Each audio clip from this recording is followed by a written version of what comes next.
Assalamualaikum warahmatullahi wabarakatuh. Gimana kabarnya hari ini? Terima kasih yang sudah share dan like video-video saya. Terima kasih sekali. Semoga saya dan Anda sebagai orang yang selalu bahagia, selalu mampu bersyukur dengan apapun yang terjadi, dan saya dan Anda diberkati Tuhan. Terima kasih. Di sini saya ingin membahas beberapa hal ya tentang gimana sih caranya disukai teman-teman kita. Disukai teman-teman bukan berarti harus minjemin uang ke teman ya Mbak ya. Jadi sekali lagi, disukai teman bukan berarti kita harus minjemin uang. Karena yang terjadi fenomena-fenomena akhir-akhir ini adalah pinjem uang, utang bank itu bukannya disenangi malah dibenci, malah dikucilkan, bahkan keluarga pun tidak mau. Saya tidak membahas itu hari ini. Saya ingin membahas gimana caranya bisa disukai teman.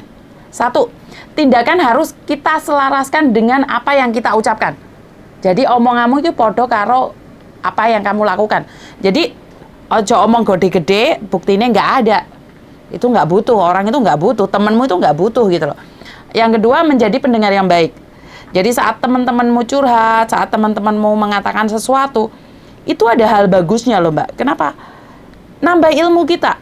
Jadi saat kita jadi pendengar yang baik itu, kenapa sih saya suka jadi pendengar curhatan-curhatan? Kadang-kadang mbaknya nanyain, Miss Yuni gitu aja didengerin. Miss Yuni mbaknya itu lo ribet gini. Kenapa? Dari situ saya mampu mengambil pelajaran. Jadi seorang pendengar yang baik, mereka akan ambil intinya. Jadi tidak mencoba menyalahkan seseorang. Tapi kita ambil yang baik, yang buruk dibuang.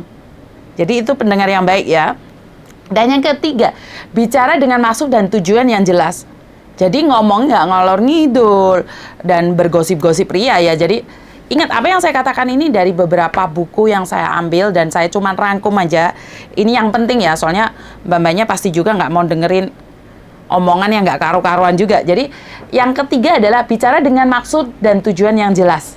Jadi kita punya ngomongin ini tujuannya apa sih? Kalau kita nanyain tentang long service, ya dengan tujuan agar dapat long service dong. Dan pertanyaannya yang jelas, jangan ngalor ngidul. Benar nggak? Dan yang keempat, ini kata ajaib. Kata ajaib yang saya katakan adalah 3 kata yang benar-benar bisa merubah keadaan.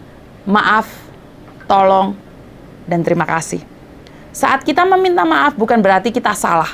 Sekali lagi, saat kita meminta maaf bukan berarti kita salah, Mbak. Kadang-kadang meminta maaf untuk menenangkan keadaan, untuk mendinginkan keadaan. Kenapa tidak?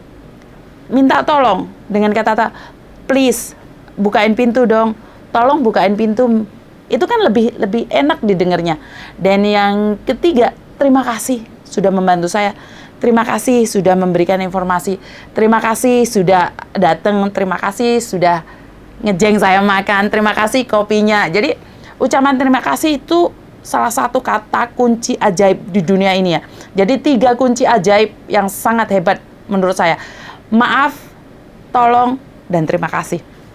Dan yang kelima, menjadi orang yang tegas. Jadi setelah kita mendengarkan keluh kesah, setelah kita menjadi pendengar yang tegas, setelah kita meminta maaf, kita harus jadi orang tegas. Jangan ikut arah mereka. Jangan ikut arah teman-temanmu. Jadi kalau aku adalah aku dan tidak bisa dong disamakan dengan orang lain. Jadi kita harus menjadi manusia yang tegas juga. Prinsip saya dan Anda tidak pasti sama. Tapi yang penting untuk tujuan yang bagus. Maksud saya adalah gimana ya? Soalnya sering sekali nada saya, orang berkata bahwa saya itu kasar. Padahal saya itu cuma ingin menegaskan aja. Kadang-kadang kan kalian kalau curhat udah ngalor ngidul, nggak karu-karuan kan, makanya saya bilang, terus maunya gimana? Bener nggak? Maunya gimana? Kadang-kadang kan kalian kalau saya biarkan tuh kemana-mana curhatannya. Jadi saya kadang-kadang langsung motong aja karena curhatnya sudah lebih dari setengah jam. Makanya saya kadang-kadang, terus aku kudu piye mbak? Kamu curhat, tak kasih solusi nggak mau. Terus karepmu piye? Bener nggak? Jadi menjadi tegas. Jadi begitu juga dengan teman-teman yang lain, biar disukai teman, jangan kita ikut arus dia. Sekali lagi, jangan sesekali ikut arus teman kita. Dan yang keenam, sesuaikan gaya bicara dengan lawan bicara. Ini yang penting sebenarnya. Gaya bicara sesuaikan dengan lawan bicara. Jadi kalau kita berbicara dengan seseorang yang ex Singapura dan kita lawan mereka dengan ex Taiwan, kan beda gaya juga, Mbak. Jadi kalau yang Singapura itu seperti apa, yang ex Taiwan itu seperti apa. Saya itu lebih suka apa? Memahami mereka. Jadi begitu juga dengan mbak-mbaknya, tapi kadang-kadang ada beberapa orang yang lebih suka motong aja gitu loh. Hai, ya nggak gini mbak, di Hong Kong itu seperti ini. Kan dia lagi membicarakan tentang Singapura mbak. Dan ya nggak juga sih mbak, Taiwan lo kayak gini, Korea seperti ini.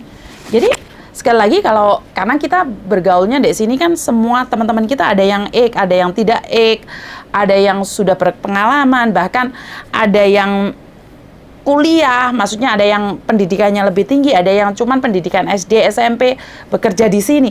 Jadi kita sesuaikan dong gaya bicara kita. Jangan mentang-mentang kamu S1, S2, ST atau S tongtong, gaya bicaranya sama mbak-mbaknya yang di sini cuman pengalaman SD merendahkan. Otomatis kan bukan temen dong kayak gitu. Otomatis kan tersinggung. Gimana bisa berteman dengan baik? Kalau gaya bicaramu dengan lawan bicara sudah menyakiti, benar tidak? Terus yang ketujuh, bicara perlahan, jelas. Bicara perlahan kadang-kadang bukan berarti gimana ya, sulit juga, saya juga bahasanya keras juga. Bicara perlahan intinya biar orang paham gitu aja. Dan berikan anggukan pada teman-teman kamu. Saat dia curhat itu mbak, kan lebih sering dengar saya, oh, iya, Kenapa? Untuk memastikan bahwa kita tahu apa yang dia katakan, mengerti dan paham. Itu aja trik-trik supaya disukai teman-teman ya. Ini menurut saya dan saya petik dari beberapa buku juga, bukan berarti saya Miss Yuni cuman pinter ngomong, enggak mbak, saya belajar dari sini.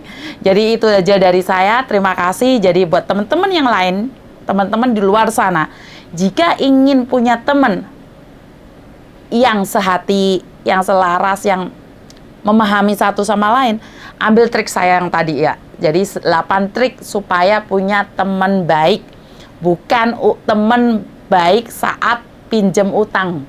Jadi sekali lagi terima kasih dari saya dan wassalamualaikum warahmatullahi wabarakatuh.